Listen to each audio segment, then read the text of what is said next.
When I applied for a job at Reddington Funeral Home, I wasn't expecting much, just a paycheck and a quiet place to work.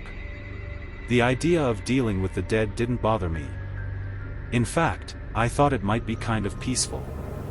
But on my very first night, I realized I'd signed up for something far darker. You see, there are rules at Reddington Funeral Home. Not the normal kind of rules you'd expect, like being respectful or wearing gloves. These rules are specific. Strange. And as I found out the hard way, they aren't just suggestions. They're the only thing standing between you and whatever's lurking just beyond the veil.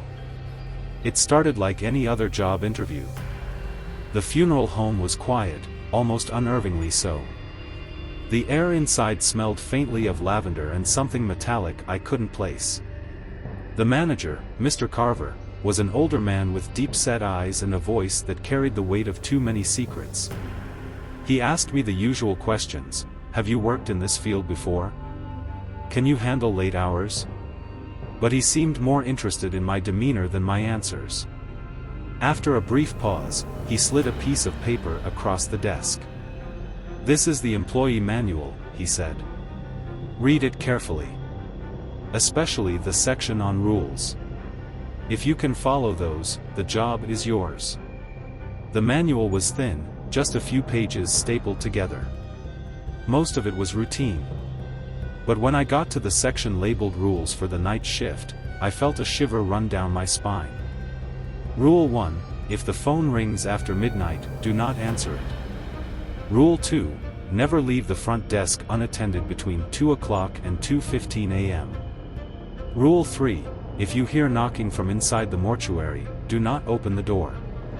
Rule 4, always leave a single light on in the viewing room.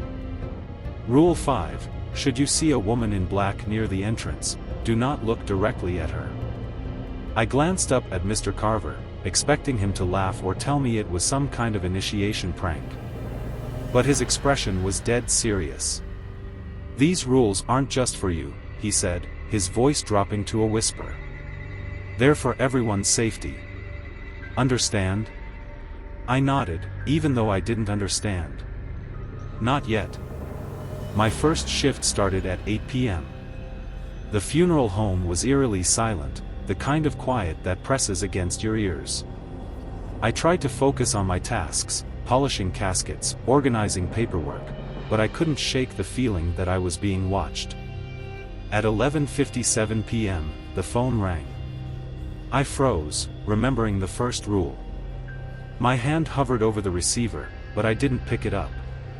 The ringing stopped after 5 shrill tones, and the silence that followed felt wrong. At 2 a.m., I settled in at the front desk, keeping one eye on the clock. The minutes dragged by, each tick of the second hand louder than the last. At exactly 2:07 a.m., I heard faint footsteps coming from the mortuary. They were slow, deliberate, and getting closer. I gripped the edge of the desk, heart pounding. The footsteps stopped just outside the door. I held my breath, resisting the urge to investigate. At 2:15 a.m., they disappeared as suddenly as they'd started. By my third night, I was starting to think the rules were just an elaborate hazing ritual. Nothing had happened except for the occasional odd noise. So when I heard the knocking from inside the mortuary, I ignored Rule 3. Big mistake. The knocking was soft at first, almost polite, but it grew louder and more insistent. Finally, curiosity got the better of me. I grabbed the master key and opened the door. The room was empty, save for a single gurney with a covered body on it. The sheet shifted slightly, as if caught in a breeze. "Hello?" I whispered, my voice trembling. The sheet slid off. There was no body, just an impression on the mattress, as if someone had just stood up and walked away. The door slammed shut behind me, plunging the room into darkness. I fumbled for my flashlight, and when I turned it on, I saw them, handprints, smeared in something dark and wet, crawling up the walls. I almost quit after that. But when I told Mr. Carver what happened, he just nodded grimly. "You broke a rule," he said. "You're lucky you made it out." The next night, I followed the rules to the letter. But around 3 a.m., I saw her, the woman in black. She was standing near the entrance, her face obscured by a veil. I kept my eyes fixed on the desk, refusing to look directly at her. But out of the corner of my eye, I could see her moving closer. The lights flickered, and the temperature in the room plummeted.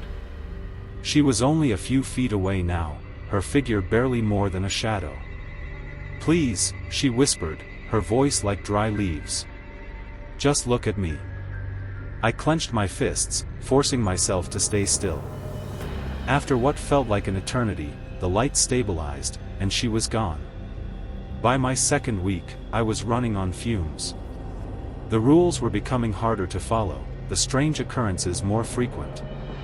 On my last night, I found a note on the desk. It wasn't there when I started my shift, and it wasn't in Mr. Carver's handwriting. It read, "Break one more rule, and you'll see what we're protecting you from." At 2:13 a.m., the footsteps returned. But this time, they didn't stop outside the door. They passed through it, the sound echoing unnaturally in the empty lobby. The air grew heavy, and I felt a presence behind me. Slowly, I turned around. It wasn't human. It had no face, just a featureless void where its head should have been. Its limbs were too long, its movements jerky and unnatural. It reached for me, and I bolted, fleeing into the viewing room. The single light I'd left on flickered, casting strange shadows across the walls. The creature stopped at the doorway, as if the light was keeping it at bay. I quit the next morning. Mr. Carver didn't try to stop me, he just handed me my final paycheck and told me to be careful. To this day, I don't know what I encountered in that funeral home. I don't know who, or what, the woman in black was, or why the rules worked. But I do know one thing: some doors should never be opened. Some calls should never be answered. And some rules are meant to be followed.